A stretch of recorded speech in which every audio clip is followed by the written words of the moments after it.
Okay, let's get started. It's been a while. Thank you, everybody. It's been a while since we've been at the Siddur. We had 3 weeks on the Rosh Hashanah Machzor and then on Yom Kippur and 2 weeks on Sukkot. So we've had 6 weeks. So it's been 7 weeks since we're at the Siddur. We basically finished the Amidah after 97 weeks, and not quite, but this is class on the Siddur. This is class 183. The Rosh Hashanah Yom Kippur classes don't count, but I put the Sukkot. That was the Machloket. The Sukkot count as part of the Siddur, the Machzor series. Okay. But anyway, so this is Baruch Hashem. I want to thank you all, because it's really, you motivate me so much, and I've learned so much in this class preparing the Siddur, because it's not something we learn so much. Unfortunately, we learn to say the words, but not to understand the words so much. And we're starting our 4th year. This year started as those who've been here from the beginning, and right after Yontif of 2021. And here we are 4 years later. So that's why 183 is 208 weeks. But the weeks on the Machzor and weeks on Pesach, we missed out. But Baruch Hashem, we've gone every week, summer, winter, snow, rain, doesn't matter. As long as the internet works, we're together. So Baruch Hashem. Okay, so we're going to start on Tachanun. Which everybody's excited. I assume in your shuls they're not saying Tachanun this week. Some places, right? Baruch Hashem, whenever there's an excuse not to say Tachanun, everybody grabs that excuse. We like Nisan, there's no Tachanun, and beginning from Yom Kippur until, I know that everybody has this minhag. There is some people say, you do say Tachanun this week, but we don't say Tachanun most places, I assume, till Rosh Chodesh, which will be next. Rosh Chodesh is Wednesday, Thursday, I assume. So it'll be next Friday. Next Friday, we'll start to say Tachanun again. And of course, in Sivan, people do the same thing. That some minhag that you don't say Tachanun till the 12th of Sivan. By the way, anybody know what the basis of that minhag is? And we'll get to all this later. But Tashlumei carbon.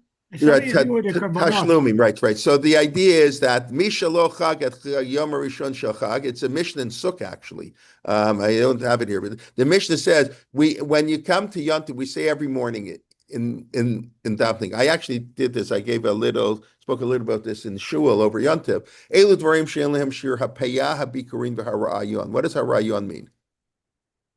I don't want to what do we say every morning in davening? Elu dvarim. These things have no measure. There's a korban raya. There's a korban raya. So when you come to the Beit Hamikdash, the Shalmei Simcha.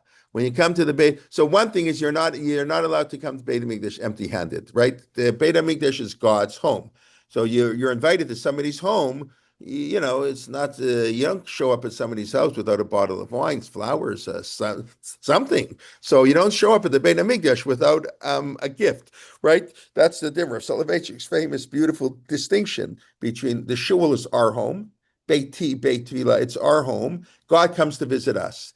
And on Yontif, the Beit HaMikdash, V'shuli Mikdash v'shachanti b'tocham, make me a tabernacle, I'll dwell there. It's God's, and we visit God, which is why there's no Kabbalas Yontif. We say Kabbalah Shabbos, you welcome a guest, you don't welcome a host. So when it comes Friday night, God is our guest. We're the host. So we welcome God. I mean, that only started in the 1600s, but still, the idea of a Kabbalah Shabbos. And you go to the Beit HaMikdash, God welcomes us. We're not going to say welcome. So that's why there's no Kabbalah Shabbos or Kabbalah Yontif. Anyway, so Rayon, you have to bring a korban. And there are two korbanos. There's a korban olah that is sacrificed totally to God.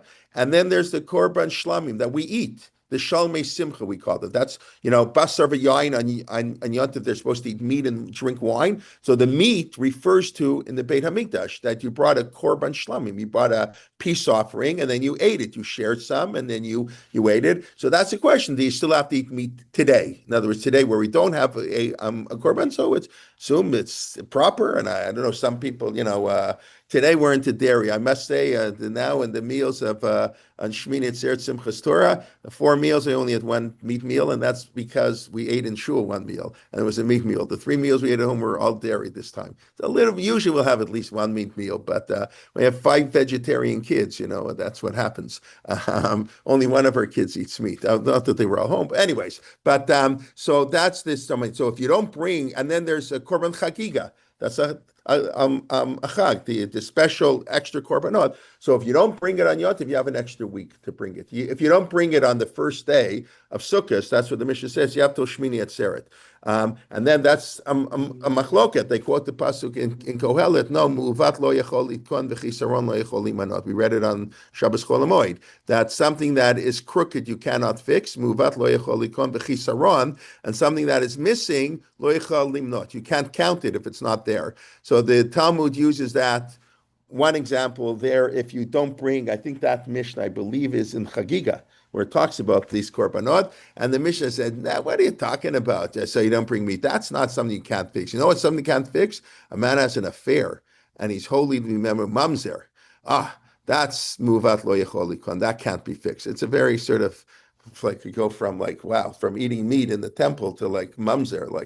And then the Gemara says, gives another example. It says, not if you steal money, because you steal money, you can give it back, so you can fix it. Okay. Anyway, so that's why they don't say Tachanun, then because it's sort of the extra week that you can bring the korban, perhaps. Okay, let's get into Tachanun. So I'm going to start. What we're going to do, please God, over the next few weeks, we'll go through it. Today will be a little bit more of an introduction, I think, and maybe we'll get to the beginning of the Hu Rachum. We're going to start with the Hu Rachum. Nusach Sfard, this is, I guess, we know we sort of follow the Nusach Ashkenaz Siddur, because that's what I daven. So, but in Nusach Sfard, they say Yud Gimel Midot every day. I'm sure everybody knows if you daven Nusach Sfard, which is very interesting. It's like I have a minhag one day a year. I go daven in the Sephardic shul, Petach Tikva, in our neighborhood. It's a Moroccan. It's a Spanish shul, Anshe Castile, Petach Tikva Anshe Castile. That's the name of the shul. So I've been davening there for many years on Shmini Atzeret night. That's sort of our minhag, and so it's nice to go once in a while visit. You're in shul so much, visit another shul. But one of the reasons I do it,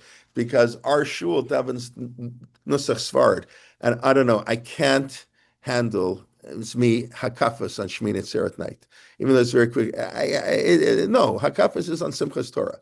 I know Israel, we discussed the whole thing, 1 day, 2 days, but so I know there it's very nice. They don't do Hakafas, they have Kiddush, big Kiddush in the Sukkah. It's very interesting. They have a flagship Kiddush in the Sukkah at night. Shmini Atzeret night, very Sephardic. It's very nice. They daven out loud, the Sephardim daven. It's very, very, very beautiful. So once a year, and people already know me, like they know, oh yeah, how you doing? Like, some of the people. Anyway, so it's, to me, it sounds almost a little bit like Yud Gimel Midot. That's like Slichas. That's like Yom Kippur, but that got adopted. That's where it comes from. So Nusach Sfard has the custom to say Yud Gimel Midot, but we're not going to do that now. Maybe we'll come back to that. All of Tachanun is really a minhag, which is why we can skip it so often. I mean, it's not like a rabbinic law, and we'll get to it. It's like a reshut. We're going to get there. Actually, you're allowed to say Tachanun. Not that you have to say Tachanun. You're allowed to say Tachanun. So okay, you don't want to say it, don't say it. Gesundheit. You want to skip something. You're in a hurry. You got to get to work. If you're going to skip something, Tachanun is something you can skip. And we'll get to. But I just want to start with I guess the story of the power of Tachanun. I did see some of the commentaries did bring this down.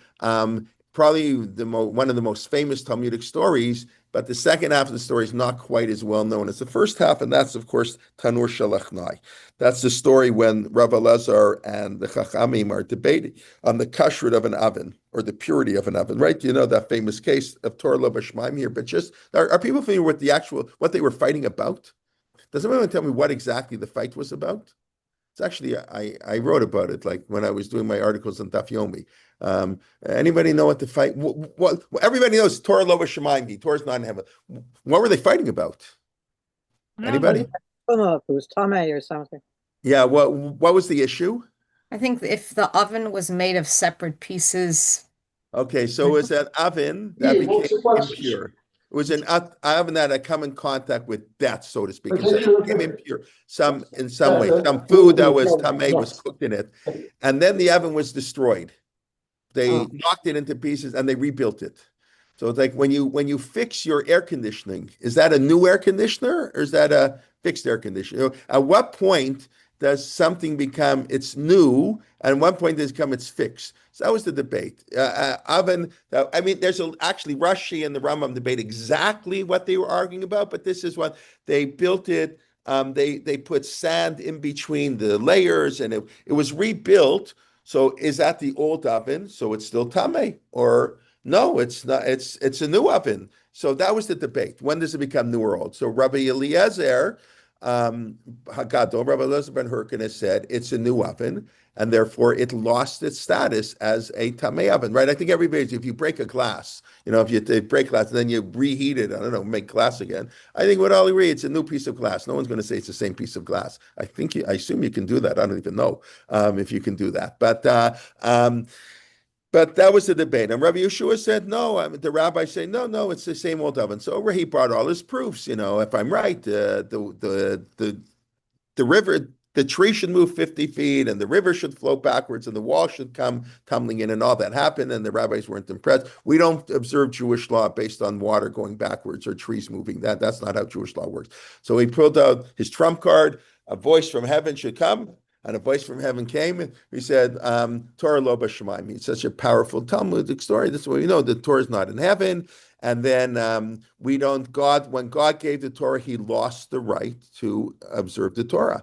It means the Torah is not necessarily objective truth, if you want to take it philosophically. In other words, who determines what the Torah is very ambiguous. Parshat Bereshit is a great example, right? Did Cain do tshuva or not? When Cain said, Gadol avonim, so this is one of my first classes with Nechama Leibowitz, talking about earlier. Gadol avonim, so Cain kills Hevel, and God confronts him and says, Gadol avonim, and he says, Gadol avonim, so. So Rashi and the Ramban have a machloket. Is that a question or a statement? Gadol avonim, so? Is my sin too great to bear? God, well, what's the big deal? Well, is my Gadol avonim, so really? God, you're like upset at this? Or Gadol avonim, so my sin is so great. Oh my God. That's a very important debate. Now, of course, only one of them is true, but the Torah wrote it in such a way that they could both be true. In other words, obviously, God kind of knew, like we can understand both ways. We weren't there, but that's the whole point. That's just one. Torah's ambiguous all over the place. Azucha likro b'shem Hashem. This week's parsha, right? Adam had Enosh. Azucha likro b'shem Hashem. How do you translate Azucha likro b'shem Hashem? Then they started to call out the name of God, the beginning of prayer, the beginning of Vayikra b'Shem Hashem, the mission of the Jewish people. Avram Vayikra b'Shem Hashem. That's one way to interpret it. The Rambam and Rashi interpret it the total opposite. Chulin, chol. It became secular. That's when Avodah Zarah started. And the Rambam has a whole history of Avodah Zarah. Beginning then, it was a mistake. The Azhu Chal, then it became secularized, the way they called on God. Well, what do you mean? That's crazy. Why does the Torah do this? Because the Torah is not concerned about like what happened historically. The Torah is a guide for us, but how the Torah is for real life. So the Torah has to be applied by rabbis. So God has no say. God has no say when Torah is given. It's really a powerful idea. It's almost heretical, but it doesn't matter. And God is happy, and that's the Gemara continues right here. I'll pull up the Gemara because I want to show you. I know this sounds like a long-winded thing, but this is the introduction to Tachanun. This is the first Tachanun we had. Okay, so if you look here, this is the story. So the next day, the Amad Rav Yoshua lo b'shamayim he. Once God gave the Torah, we don't listen to heavenly voices. Okay. Acharei Rabim, it says in the Torah, you follow the majority. God outvoted. Yeah, God, we can outvote God. That's right. Ashkechei Rav Natan leEliyahu. So Rav Natan found it's a whole story. Don't take it literally. Maya vekusha bricha. What was God doing? They were basically telling God, you stay out of this, God. God, we're not interested in what you have to say. It's not for you. Amarle kachayik. I was smiling. This is great. Nitzchuni banai. My children have defeated me. My children have defeated me. Like when the child grows up and goes independent from the parent, it may be hard a little bit. That's what we want. My children have defeated me. And I've often, whenever I quote this Gemara, I always quote the word netzach, also means eternity.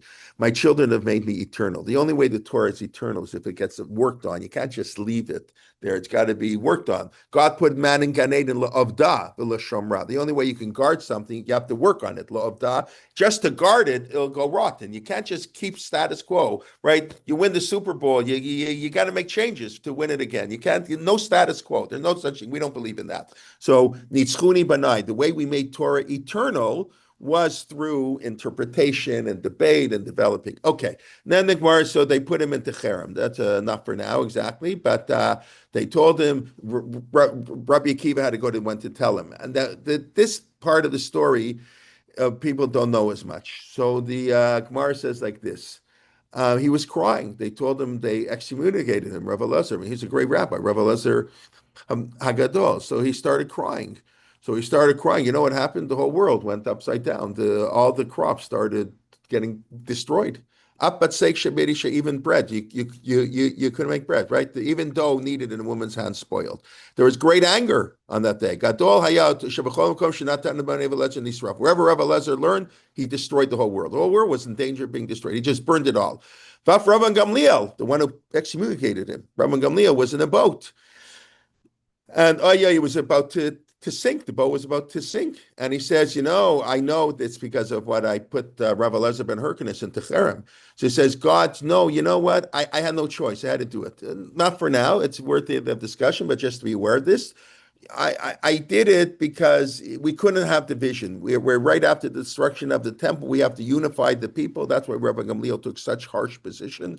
We have to, with Rabbi Yeshua, often Rabbi Gamliel really took very harsh position. They impeached him even, the way he insulted Rabbi Yeshua. By the way, this is Rabbi Yeshua who says, Lo b'shemaim, It's very interesting. This is Rabbi Yeshua is the one who said, Lo b'shemaim here, and Rabbi Gamliel, they're working together. Eventually, Rabbi Gamliel is going to throw Rabbi Yeshua out, make him come in. It's very fascinating. Because it's a very turmoil time in Jewish history. It was the generation after the destruction of the temple.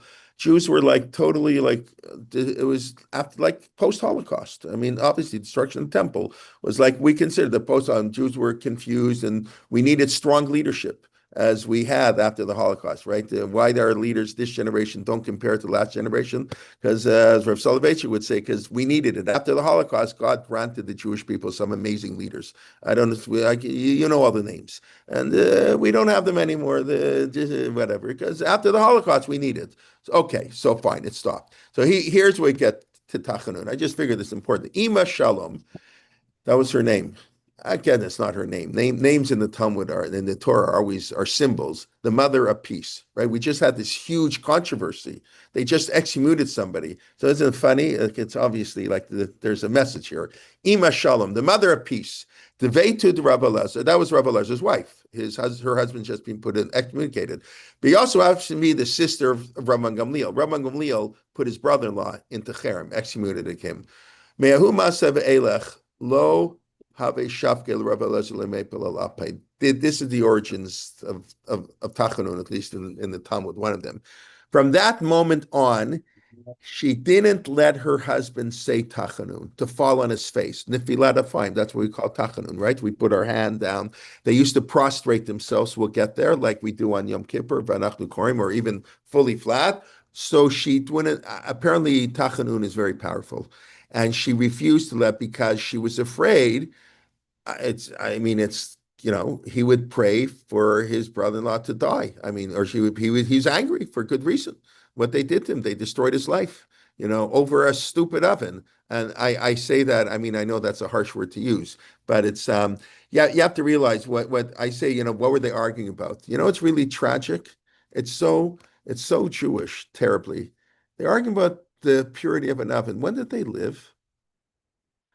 What year is this argument taking place in? 110, 100 CE. When was the temple destroyed? 2nd century. Yeah. Do we care if it's tahor or tameh? Who cares? The law was not applicable. They're arguing with some theoretical oven that had no applicability. There's no Beit HaMikdash. Tumah and tahara only matter if there's a temple. You're allowed to be tameh. There's a mitzvah to be tameh. You go to funeral, you become tameh. That's a great mitzvah. Only a Kohen. Okay, a Kohen is not allowed to be tameh, but everybody else has to be tameh. So what are you? Some ridiculous argument. And an oven, who cares? And that's what's so tragic. But we do that all the time. We argue about the stupidest things that we don't even know what happened. See, we read this story, the first half, the beautiful story, Torah Lo Shemaim. If you read the whole story, to me, there's a very serious critique. The editors of the Talmud are critiquing the rabbis, and that's how I understand it. Let's continue now, and you'll see what I mean. And this is what do they do here? I don't know what I did. Something got lost. Okay, I forgot to share my screen, right? So let me share my screen again, and you'll see in a moment. Okay. So didn't let him say Tachanun, because he said Tachanun is going to be really powerful. Hu Yoma Reish Yarcha, but one day was Rosh Chodesh. No, Rosh Chodesh, you don't say Tachanun. But she forgot Rosh Chodesh. Oh, sometimes it's 29 days a month, sometimes 3. She got confused. She thought it was like 2 days Rosh Chodesh, but there's only 1 day Rosh Chodesh. So he did say Tachanun. So she wasn't paying attention. So somebody came to the door. Very interesting. Or some say a poor person came. Baba came to the door. She gave the poor person bread. She came back to the room, and Rabbi Lezer was saying Tachanun. He's saying Tachanun. Amrele, get up, stand up. No more lying down and pleading to God. Prostrating yourself. Katle la'ache. You've killed my brother. You just killed my brother. Amazing. Adahaki, while this is happening, the messengers came. Beit Rabban Gamliel. They brought a message that Rabban Gamliel died. Yeah, she was right. So they said to her, "How did you know? How did you know? Because he's saying Tachanun, your brother's going to die." Menayada, I'm really whoa. I have a tradition from my father, from our grandparents' house. Kol hasharim ninalim. The gates of heaven are closed. It's very hard to pierce the gates of heaven. When the temple was destroyed, that's what Gemara says, Ein l'kadosh baruch hu ela daled amot shel halakha. We cannot approach God the same way. We don't have access. It's the joke with bacon, from here it's a local call. Everybody knows that joke. I'm not going to say it over. If not, I'll tell you later after the class, right? To calling Kevin and bacon puts in 10 cents. They don't have payphones anymore. After you have a certain nation know what a payphone is. But from here, God's a local cause. So that doesn't work after the Beit HaMikdash is destroyed. But the one gate is the gate of oppression. When people are oppressed, God hears the cry of the oppressed. Now, tell me this isn't the criticism of how they handled Rabbi Lezer ben Azariah. He was oppressed. He cried out to God. That's normal, yeah, and he killed his brother-in-law. I mean, he didn't take a gun and shoot him, but he was killed. And then the Gemara says, Tanu Rabban, and this is how the story ends. Hama'anet ger, one who afflicts, causes pain to a convert, a stranger, over b'shlosh shalavim. You violate 3 prohibitions. Torah, okay, doesn't matter. Tells you what they are. Fine. Don't oppress the stranger. Good. And Tanya Rabbi, now this is amazing. The story ends by the quote from Rabbi Lezer Hagadol. The editors of the Talmud are just beautiful. They are so sharp. The Talmud was edited with such precision. They end with the teaching of Rabbi Lezer. He's the one who was just excommunicated. Right? The story's over. But before we get to the next mission, there's like an afterthought. The Gemara is going through, don't oppress people. The story was the don't oppress people. So who's going to teach us about oppression? Rabbi Lezer. He was the one who was just oppressed. Why does the Torah say 36 times? Some say 46 times. Beger. 36 to 46 times the Torah says, be nice to immigrants, to strangers.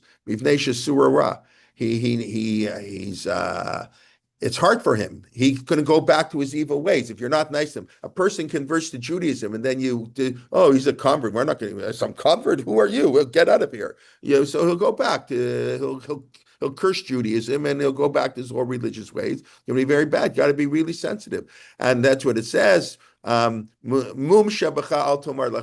two are strangers, big knuckers, you Jewish people. You were formed in Egypt. You also are strangers. You became a nation in Egypt. Strangers. Don't tell other people. Okay, and that's how the story ends. Then it's begin on the next Mishnah. So I don't know. It's just a very, very powerful story on the origins of Tachanun. The question is why, and Tachanun basically killed Rabban Gamliel. But you see, I thought I wanted to bring to your attention the second half of the story, which is much less familiar. That first half of the story, Torah's not in heaven, is a very beautiful story. Nitzchuni Banai, God is laughing, God is smiling, God is happy. That's great.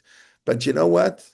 Why do they have to excommunicate him? Why the whole thing? It's a very there's a lot in that story. And to me, other people might disagree, but to me, this story is clear that the story is about oppression and what they did wrong. That's the main thing. If I'll go back, actually. By the way, what's the Mishnah of this story? In other words, this is in the Gemara. The Gemara is commenting always on a Mishnah. So the Mishnah of this story is Kishem Shona b'mekach u'b'memkar. The same way there's oppression in price. I'm not allowed to overcharge. Price fraud. I'm not allowed to rip somebody off. Kach ona b'dvarim. So too, this is a well-known Mishnah, I think. So too, there's oppression in words. Lo yomar b'kama chayfetz. Right? You're not allowed to price an object that you have no intention to buy. Can't waste the store owner's time. And with the false thing, you have no intention to buy it, and you don't want to take it. Or if a person's a Baal Tshuva, these are famous cases. We're not going to discuss them in detail now. Oh, Baal Tshuva, yeah, big knack. I remember you go to the beach on Tel Aviv on Yom Kippur and eat at McDonald's. Now you're a Baal Tshuva telling me what to do.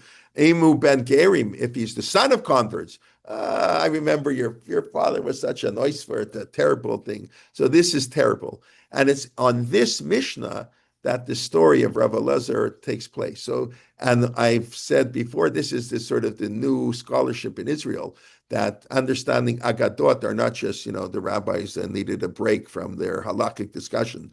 Agadot are very precisely edited. And every Agadah is in the place where the Masech, with the theme of that Mishnah. So just to give a couple of quick examples, where are all the stories of the destruction of the Beit HaMikdash? Where do they all appear?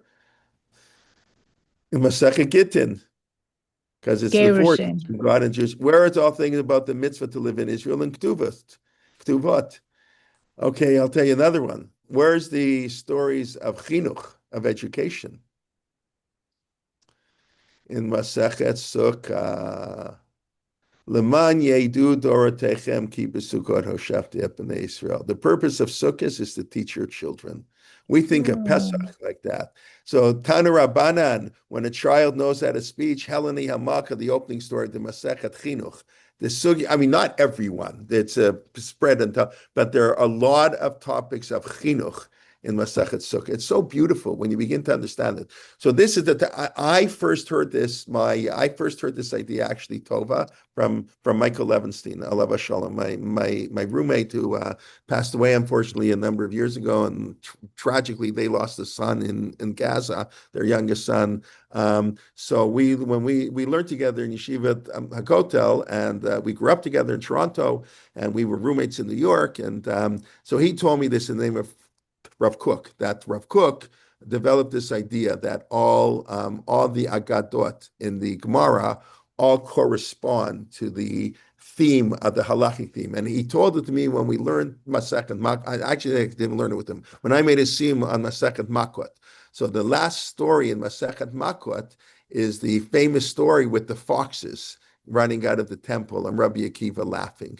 Rabbi Akiva is laughing. And why are you laughing? Why are you crying? That famous story that as bad as it is, I know how good it will be. It's a very important story for us Jews. Rabbi Akiva is always the rabbi of hope, right? All the stories of Rabbi Akiva are about hope. And he's, they're killing him. And he says, now I can fulfill the mitzvah of Shema, right? And the temple is destroyed in Masechet Yuma. You don't need a temple. You don't need goats and don't need any of this stuff. Ashrechem Yisrael, the last mission of Masechet Yuma. We just spent 7 chapters going through that. If you put the blood in the wrong spot, the whole service is ruined.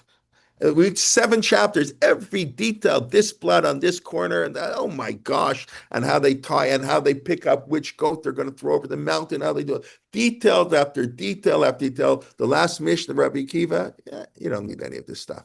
Ashrechem Yisrael, blessed you are the Jewish people. Mi matar etchem, who purifies you, Avinu Avichem Shabashmaim. You don't need this stuff. And I remember it was Rabbi Berglass, I remember him teaching us this, saying this is the generation after the temple is destroyed, and the Jewish people, it's the same generation, it's the same rabbis, Rabbi Gamliel, they're all lived, Rabbi Akiva is a little younger than them, but they're all together here in Yavneh, and Rabbi Akiva is saying, don't worry.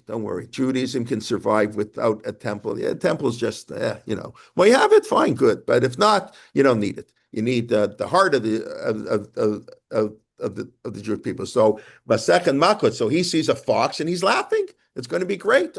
They're not bad. What's it doing in Masechet Makot? Because Masechet Makot is the Masechet where you hit somebody. And what happens when you hit them? You free them from the punishment of karet. You give them a little punishment now to free them from a worse punishment later. So that's exactly the whole idea of the foxes now is going to lead to greater things in the future. So that was a very interesting idea. And this type of work, I think, is going on in Israel. I don't know anybody in Chutzlar, maybe somebody in Chutzlar works on this, but the sort of going through the Talmud and seeing how all the Agadot tie in, not just to the Masechet, but the individual Mishnah. I remember once Yoni Feintel gave a shir, talked about how the story of Yosef and Potiphar, I think Gemara describes it when it talks about the clothes of the Kohen Gadol.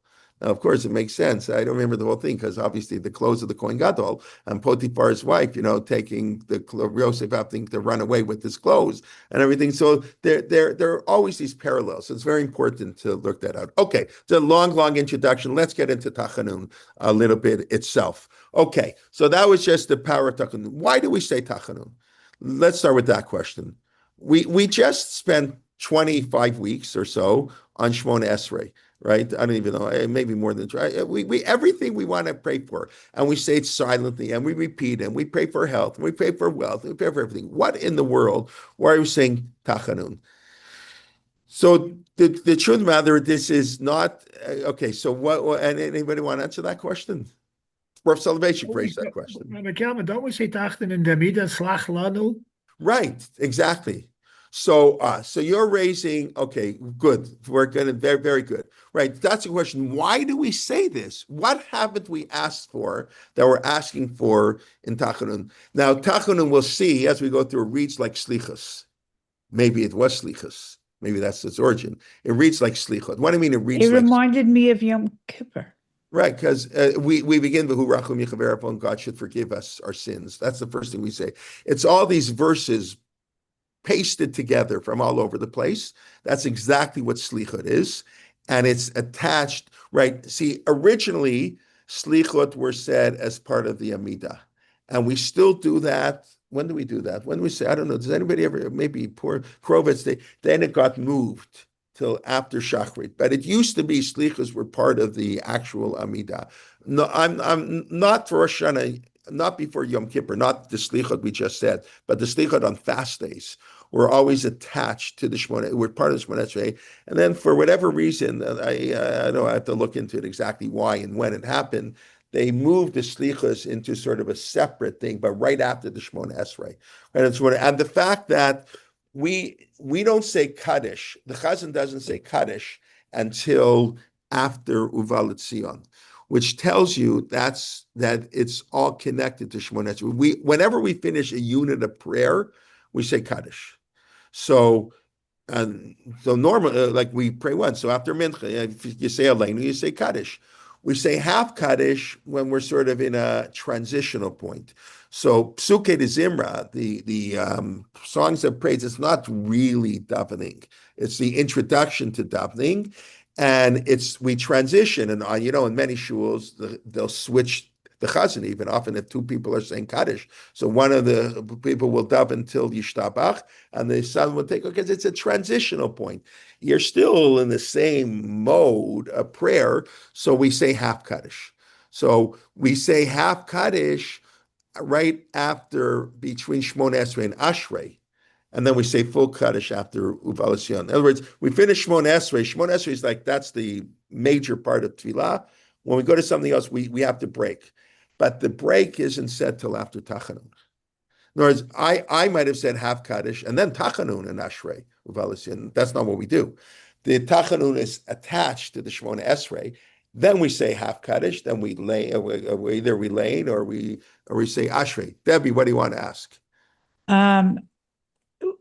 I recently said Kaddish for my parents, and there's a Kaddish by after Shir Shal Yom, and then there's one by Aleinu. Aleinu. I mean, you're saying that it's after a break, but they were two very So close first of all, together I at was the talking end. about Kaddish Tiskabel. I was not talking about mourner's Kaddish. Talking about Kaddish Tiskabel, we call it, right? A mourner doesn't say Titkabel Sloton, God should accept our prayers, because the mourners like, because it's like God didn't accept our prayers in a certain sense. So the mourners cut. Now, when do you say mourners Kaddish? So I can ask you, let's take a little quick vote. Did they say Kaddish, an extra Kaddish between, Aleinu and LeDavid, or did they say one mourner's Kaddish? No, there were two. There was One. one So after Susan Shishol says Yom, and one, then Debbie after. says two. So different shuls do different things. Chabad says one. Chabad says one. In other words, do you combine the David with depend with Aleinu and say one Kaddish, or do you say a Kaddish after Aleinu and then the David and then another Kaddish? So that's a different. When they were Hoshanas, it changed. With Hoshanas, what do you mean they changed with Hoshanas? They say Then they combined it. I after was in a right. different The shul and Hoshanas- changed it. So the Hoshanas is also part of the davening. We say Kaddish after Hoshanas. It's a big, I'm a stickler for minhagim a little bit, for real minhagim, to know what the minhag. So it bothers me when I go to a Nusach Ashkenaz shul and they say Hoshanas after Hallel. That's not what you're supposed to do. Nusach Ashkenaz says Hoshanas after Musaf. No, this was Sfard Nusach says it Sfard. after Hallel. And now everybody likes to say it after Hallel because They have it out already. have it out already. So that bothers me. Like, I don't know. Okay, maybe I'm crazy. No, that's like why? Because it's a whole different understanding of what Hoshanas are. Are Hoshanas part of Hallel or part of Tefillah? Is it part of the we're thanking God and we're waving our lulav to thank God? That's we take lulav and that drug. But what's the Hoshana? Because Hoshana is more of a prayer. It's God. We're beseeching God. It's in the temple. Hoshana is to remind them what's Musaf. Musaf is to remind us of the temple prayer. So Hoshana blends in. It's the same theme, praying for the restoration of the sacrifices, the temple. So that's when you have Hoshanas as Musaf, or no, Hoshanas is part of Hallel. They used to dance around with the lulav and etrog. That's the whole debate. What do they march around with? What's Hoshana? So it's a different understanding. What it should say. No. So Nusach Ashkenaz understood Hoshanas to be part of the davening, and Nusach Sfard understood it to be part of the Hallel. So I know, and whatever but today all the Nusach Ashkenaz shuls are lazy. So they all, I don't know all, but the last few I've been to have all said it. And I don't want to start mentioning any names of any shuls, but the first time it happened at somewhere I was at, and I sort of, quietly, I sort of said to the rabbi, like, I don't understand what's going on. He said, well, it's convenient, understand, but that's not Judaism. I mean, I'm not against convenience, but like, give me a break. You're going to shoot for 2 hours on Hoshana Rabbah. So put the lulav down. Like how you don't have to put it away. Put it down on the chair, and half an hour later you pick it up. When I grew up, Tova, you remember in Beth Emet, that's what they did. They said Hoshana. It's my father's shul. It was a conservative shul, traditional conservative shul, but they took the lulav and etrog and Hallel, and then they took the lulav and etrog. They did Hoshanas after Musaf. Okay. Anyways, let's get back here. Let's do a little bit of Tachanun. Okay. So that's, so why do we say Tachanun? What's it all based on? So it's not such a simple question to answer. So let me show you one other source. Probably, by the way, let me show you two sources about what does the word Tachanun mean even? What does the word Tachanun mean? It's Well, good worse what's a Tachanun? when it's saying like Vetchanan. Yeah. So what's Vetchanan good? To plea, to It's a plead. plea. As Rav Soloveitchik puts it, Tachanun is a plea when we're not deserving. Ve'etchanan al Hashem beit elimor, right? Even if we're not deserving. I don't know if everybody agrees with that, but that's what Rav Soloveitchik assumes, that Tachanunim are thing, we're not really worthy. It's that slichut theme, right? The difference, and we're basically the answer is that somehow Tachanun is connected to Shmon Esrei. It's like a counter to Shmon Esrei. Like they have to balance each other out. And it's the same thing what Slicha says. I don't know if we explain this, but that's how the Rabbi explains what Slichot are. When we stand before God, that's the greatness of man. Man is created b'tselem Elohim. This week's parsha. Man is unbelievable. We're godly.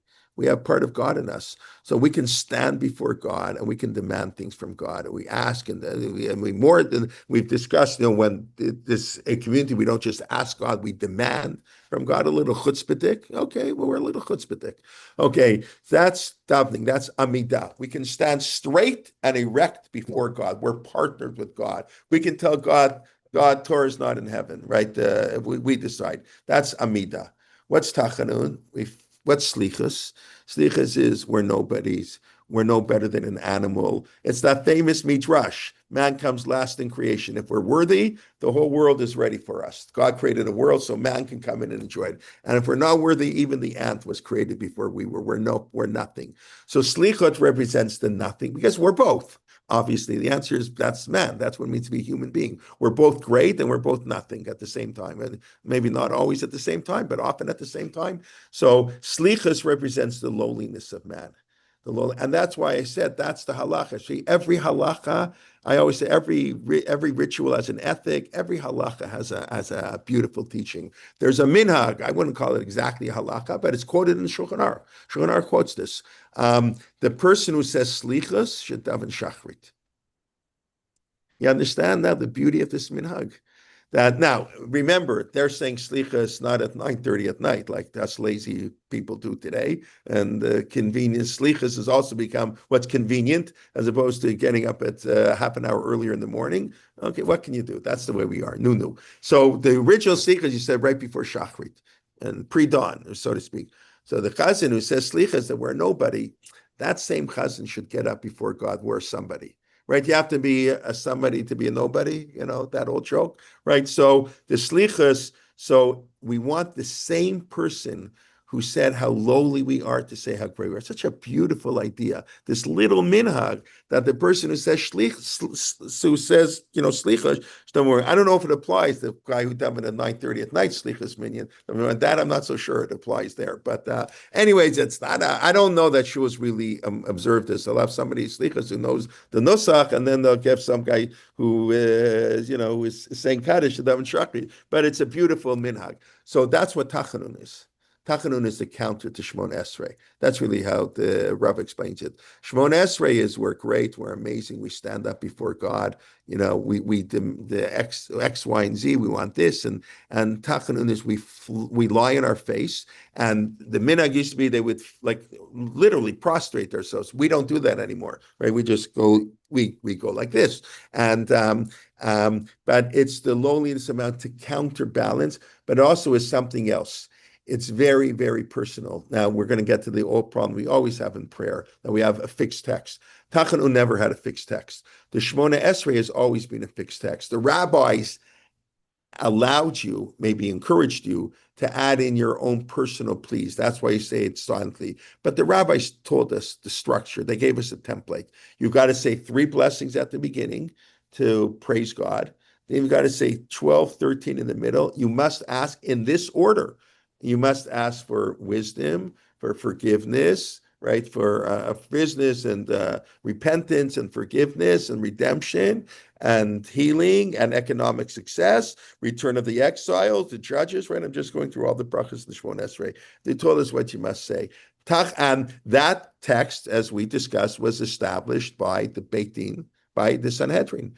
We're talking 6th century BC. We're talking Ezra. And the Rambam, as we said, we originally, prayer wasn't like that. Of course, prayer was from the heart. But once we went into exile, it didn't work. When we're in Israel, who cares? It's not as important. We've got a temple. We have something to unify. Jews are living all over the place, and they don't speak Hebrew anymore, as the Rambam writes. They speak, and you lose the whole sense of community. You needed a communal structure, so you needed a fixed sitter. We lost something with the fixed sitter, but we had no choice. That's Amidah. Tachanun was total freedom. When somebody tells you what I have to say, it doesn't mean the same thing when I say what I want to say, right? I was very interesting. Morris, I don't know if you read the Globe and Mail. I don't know who reads the Globe and Mail. That's the Canadian newspaper that I like it. Okay, it's a good paper. It's okay in Israel. Whatever. They're not the National Post, but it's not whatever. So they had a fascinating article. They said Trump showed up late to the meeting at Shar HaMashech, And Mark Carney, our prime minister, went last minute because, everybody went. And because he was late, all these 20 world leaders were sitting there waiting for him. This is what they reported in the Globe and Mail yesterday. And they said, so they started talking to each other. And they had no advisor. They normally says when politicians talk, they're scripted what they have to say. Some advice. Oh, you can't say that. That's not politically correct. So they're told exactly what they say. They don't. They don't speak the truth. They're told whatever they have to say. But here, because there were no advisors and Trump, that meeting hadn't started, they were talking to each other. And they said they made actually a lot of progress because they could talk freely. I just thought that was like I found that so fascinating. It's kind of sad, but I find it fascinating. When somebody tells you what you have to say, it's not the same thing. So yes, we can add to the Shemona Esrei. Bottom line is I got to say the words, and that's what everybody said. We just say the word. I object. I'm sorry? They're terrible about Israel. Okay, we can talk about that. One writer there. That's We can talk about that later. It's a great paper though. They've changed more Canadian literate than policies on a lot. They do great investigative reporting. Not for now. We're not here to discuss the merits of the newspapers. We'll argue about that later. Yes, okay. Yes, they do some things I don't like about Israel. But okay, not for now. So the Tachanun was meant to have no fixed text. It's mean, a person, we all know that when a person gets emotionally, so you put your head down and God, and just talk in English, you're talking French, whatever language you speak, and you plead to God. That's what Tachanun is. Unfortunately, if I can use that word, even that eventually didn't last. Eventually, Tachanun developed its own text, and they just put together a bunch of verses. But the text of Tachanun is really not important. Really, really not important. It's the idea that you plead before God, and that's why I said it's optional.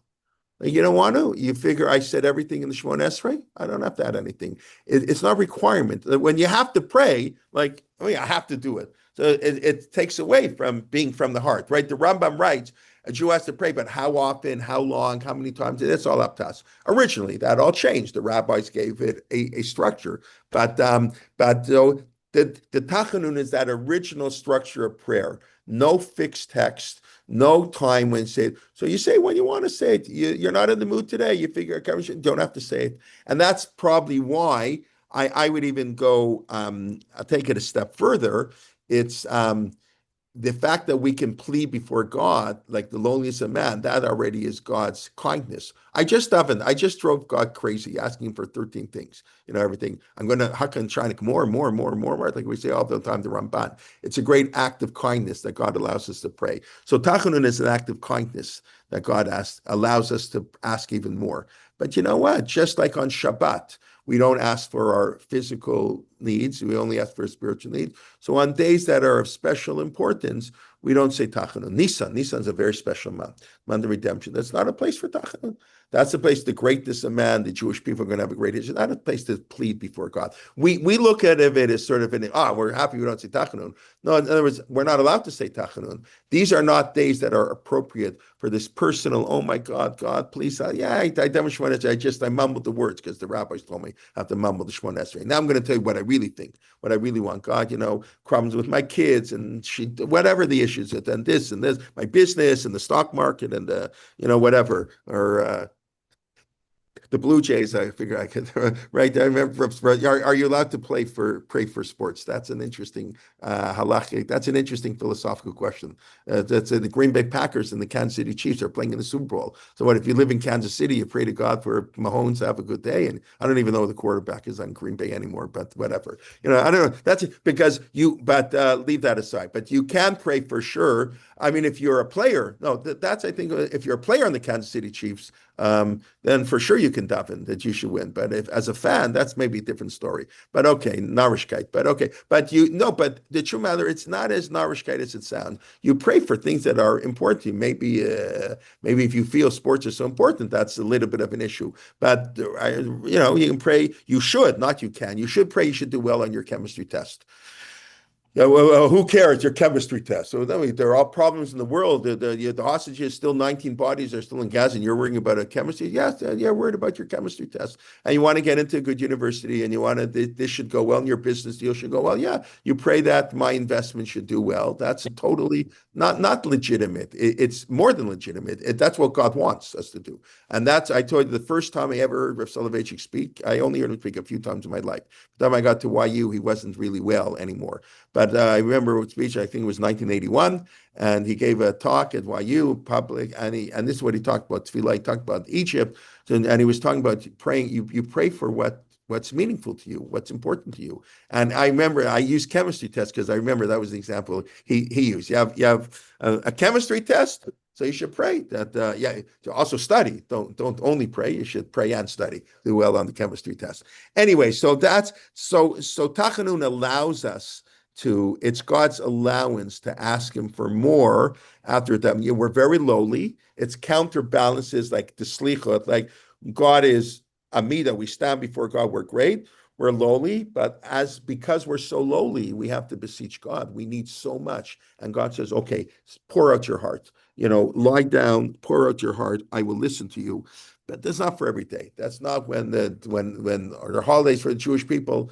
That's not a time. Now it's a time to celebrate. So it's not that like I think. I mean, I don't know that I haven't seen this explicitly, but this is how I understand it, right? That it's not that we don't have to say Tachanun. It's like you shouldn't say Tachanun. Just like we don't say Tachanun on Shabbos. Just like we don't say Shmona Esrei on Shabbos. So Tachanun's extra special. So you don't need such a major holiday not to say Tachanun. You need Nisan. You need the week after Sukkot, it's Shavuos. They could have brought the korban. They had the 7 days to bring the korban. That's good enough not to say Tachanun. Isser Chag, right? No, on Shavuos, yeah, we don't say Tachanun. Lamatseach, that takes more. Okay, but let me quote you just two sources, and we got about very interesting on Tachanun. And then, please God, next week we'll actually get started with Behu Rachum. We'll go through the 7. You can tell me.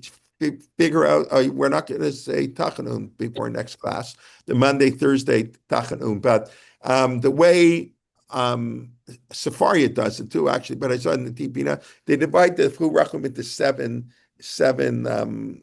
paragraphs. I don't know if that's the word. 7 things. There's 7 breaks. The Tachanun is divided. So what we say on Monday and Thursday, see if you want to figure out where you would put the 7 breaks. But okay, that please God we'll do next week. But I just want to pick up here, the Tosefta. The Tosefta, is it here? Yeah. So the Tosefta is a parallel text to the Mishnah, right? It was the parallel text to the Mishnah. Now I can't find it. Give me the source here 1 second. Hold on. Tosefta 3:6. Okay, yeah. So it parallels the Mishnah, but it wasn't included in the Mishnah. Oh, why don't I see it here? Oh, yeah. Okay. Yachol yipalel kol yom kulo. Is it appropriate to pray all day? There is a view in the Talmud you can pray all day. The Tosefta seems to go against that view. Far Pirish Daniel was one of our sources of prayer. We zimnim tlata biyoma 3 times a day. 3 times a day. So you daven 3 times a day, but I'm missing. Okay, okay. Okay.